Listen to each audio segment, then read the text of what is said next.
take a look at Pixlr and just show you a couple of the features and what this can do.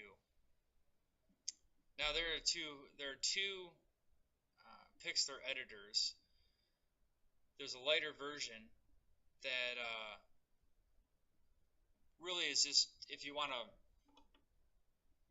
kind of edit your photos and give it some your typical photo editors like on a phone. And I'm showing you a little more of a more powerful editor. And you can do it a couple different ways. I'm gonna open up an image from my computer real quick just to show you if we're gonna cut out a background.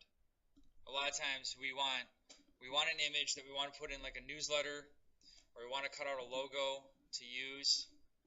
And so I just want to show you a couple of these features. Over here you have layers, and right now it's the background layer and it's locked. You want to unlock it, create a new layer, and you notice that these little squares are here. That's a transparent layer. So just drag it underneath it. So now this is transparent. Over here you have all these different tools, and there's a little magic wand, and it's gonna, when you click on something, it's gonna try and grab the same color. So if you notice right now, if I try to click on stuff, it's not gonna do anything because over here I'm still on layer 1, which is transparent. So if I click on layer 0 and I click on this, it's going to grab everything that looks black to it, which in this picture isn't too bad, but I might still want the top of this. So I hit Control D, deselect, or you might just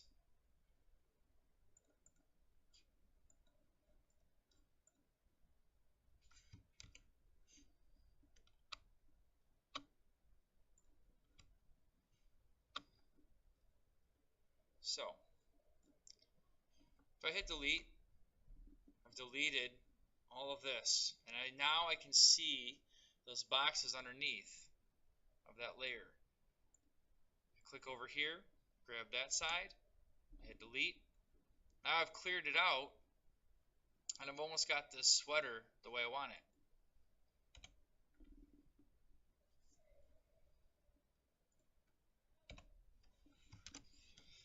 Finally, I'll just touch it up with the regular old eraser. And the eraser is kind of small, so I can go over here to the brush size, maybe pick a square, something a little bigger. I need to zoom in, I'll use my scroll wheel. If I need to grab the image, I make sure I click back on the arrow. So I'm grabbing this image, moving it around.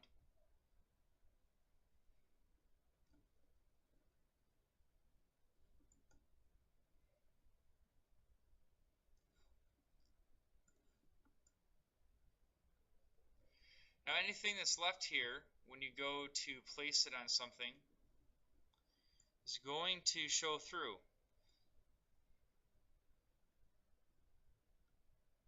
There. Now just to test it out, I go back to layer 1. I grab this paint bucket.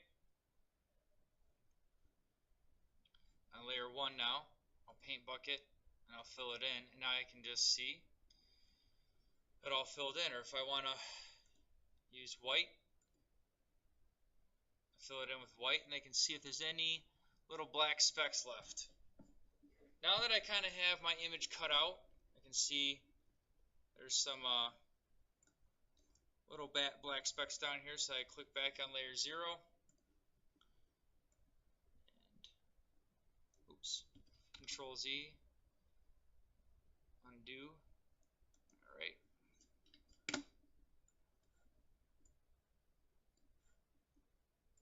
Now, if I uncheck this box, it makes it invisible. And what you see is what you get.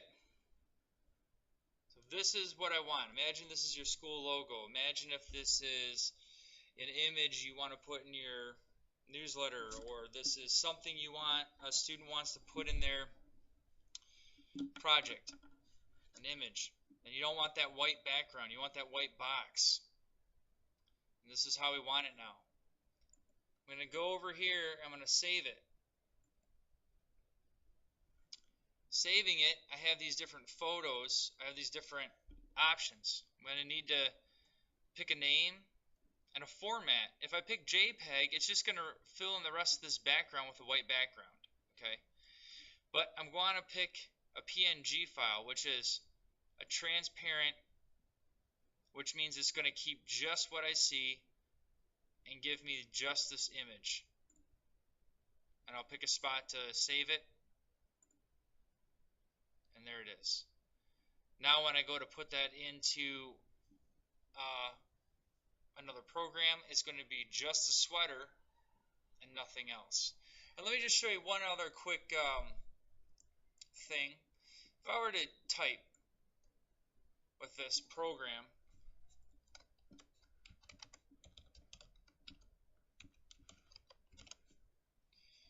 right now my text is super small and it's in white, so I can make the text bigger here, or I can use the numbers here. I can pick different fonts. Now, as far as I can tell, they've kept the fonts I have loaded in my computer. But when I click the color palette, there are different ways to pick your colors. You can pick specific colors in here, which I use a lot, or you can use a little dropper. I use the dropper all the time because you might want to color match specific parts of your image. Like I want to color match this sweater.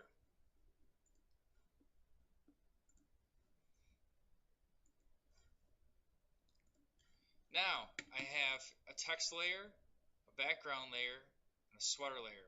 I'm going to click the sweater layer, move this over. I can use my arrows if I want to bump it over ever so slightly. Use my text layer, move my text over just a little bit. So now, because I want my text to kind of match the sweater perfectly, and there I am. So that's just a couple things I wanted to show you. Obviously, there's more you can do with this. I didn't get into, the actual photo tools that you can use, but these are just some of the simpler tools that you might find useful in the classroom.